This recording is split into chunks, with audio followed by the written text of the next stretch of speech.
Well, and you shared a paper with us about perfectionism and performance and injury rate. And this kind of leads us into that a little bit because what I find is, people avoid misreps so much. They focus so much on what were the two different types of perfectionism? I'm blanking on those. Uh, oh, goodness gracious, I got it right here, I think. But if they focus on that perfectionism, it actually hinders performance. They think so much about the task and they think so much about failure and not meeting that standard that they actually get a decrease in performance, is what they found in the paper, which they also correlate with an increased risk of injury. I'd like to see a lot more data on that. But I always call it with my athletes choking your training. When you go in and you almost try to force it, and you're so afraid to do poorly and you get so frustrated that the next thing you know, you're missing stuff you should be smoking. You're so stressed out about your training that it's not enjoyable anymore, and you see people tend to burn out. Missing reps, at least within this context, can be helpful to understand what you have to do better, and to not focus so much on, oh my God, I missed that one.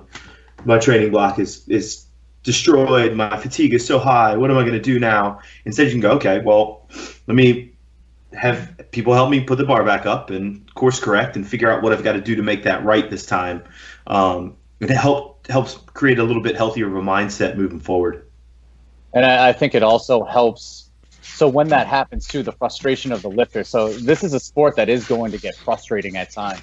And I think having those hard training sessions that don't go well sometimes help train that athlete to have that mental toughness to be able to survive long-term training. If we're coming in and, hitting just sub-maximal weights and gaining, like, I understand the argument that this builds confidence and success, but what happens is when that athlete goes, like with the Chico program, we would test 17 to 22 days out from competition. This is the only time we're taking like near max singles like that. If a test doesn't go well, like the pouting would go on for weeks because they were just so used to success with the light weights that all of a sudden something didn't go well and they couldn't mentally handle it. And I think, like I was saying before, I think lifting heavy on a daily basis trains those emotions and trains the mental aspect of training. Yeah, I found it on the paper. Perfectionistic concerns are consistently associated with negative processes and outcomes, maladaptive coping, and negative affect, whereas perfectionistic strivings, which they didn't correlate with decrease in performance, are often associated with positive processes and outcomes, adaptive coping, and positive affect, or inversely with negative processes and outcomes.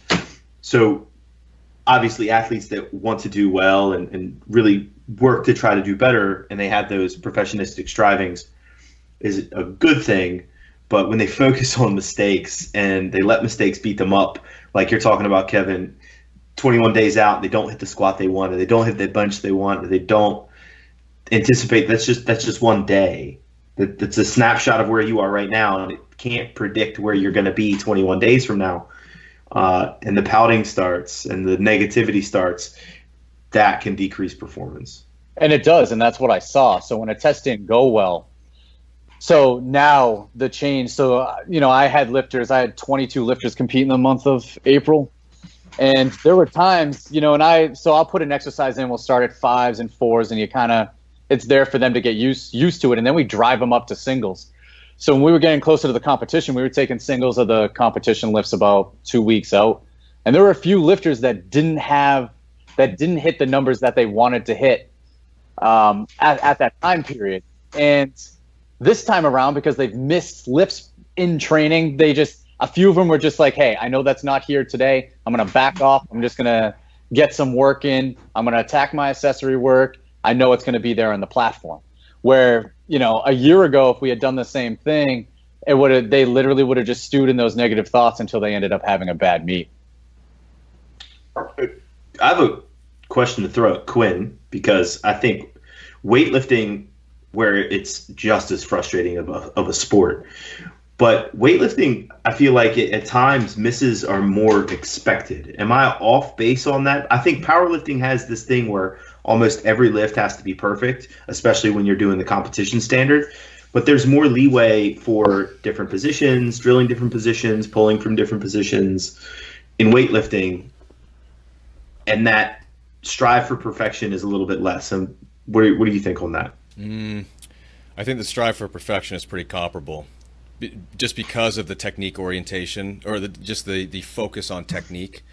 But I think that lifts are more commonly missed because of that same factor, and because they're submaximal. You can take a bunch of attempts and you don't crap out. You can take a snatch 10 times and miss 10 times, and you'll walk away from it okay. If you miss a max effort back squat 10 times in a row, you're gonna be out on a stretcher. So it shouldn't be that way, though. That's still not training. And I wanted to get to that too, because I think weightlifting abides by the same principles, but I think the technical aspect that's a little bit higher of a bar than powerlifting does mess with people a little bit more. But to take a step back to kind of reconcile what Kevin's saying here for people who maybe are having trouble differentiating this approach from a more traditional linear approach. And when I say linear, it can still be like a daily undulating periodization. It could medium, high, low, medium, high, low. But the idea is that you have built out this progression on paper that you expect to happen in the organism or in the system. And it sounds like, Kevin, correct me if I'm wrong, what you're describing is you've got a program built, you've got a skeleton built out, you have a plan.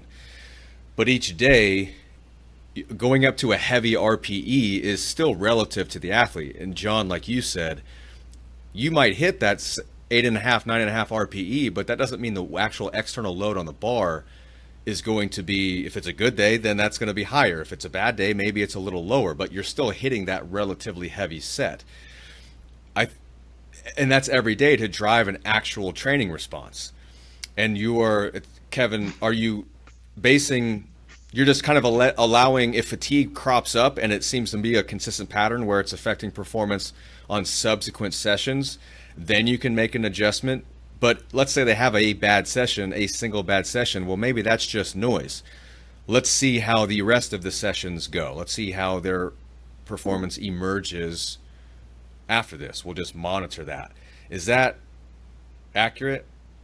Yeah. So we're always looking at objective measures, and for me, that's estimated 1 rep max. We do a mood score upon entering the gym, and then there's similar to a session RPE as we're exiting. So these are things I'm paying attention to.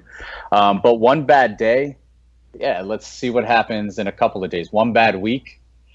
Typically, if I see performance drop for 2 weeks, that's when I'm going to start to change things up drastically. I mean, there might be times where it's just like, hey, my gut is telling me that this athlete is just done with this training stimulus right here, and I might change it up a bit, which might mean just changing the variation, maybe just tweaking the actual variation that they're doing at this current moment, just to change things up a bit. But usually I'll let performance run, because sometimes it's just like, hey, this is just a bad week. They might have a lot of stuff going on that's negatively affecting them. And then on the other side of it, you just see this huge jump in progress.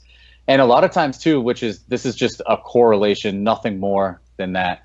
But a lot of times when they're having these dips in performance, you'll start to see little nagging things start to pop up too, where my elbow's hurt, my knee's a little sore, my lower back's a little stiff. These are common complaints. And we have conversations and we make the right decisions based off of the individual, their goals, and that training day. And a lot of times on the other side of that, when they train through that, even though it's been a shitty week or two, there's just these huge jumps in progress. And it coincides with those little nagging things just dropping off too. And we're not really altering much. Those 8.5s, 9.5s on that given day may be less absolute weight, but psychophysiologically, they're going through the exact same efforts, probably doing the same number of sets. We may tweak a position here or there just to alleviate some of the discomfort, but in a lot of cases, it's a weird coincidence.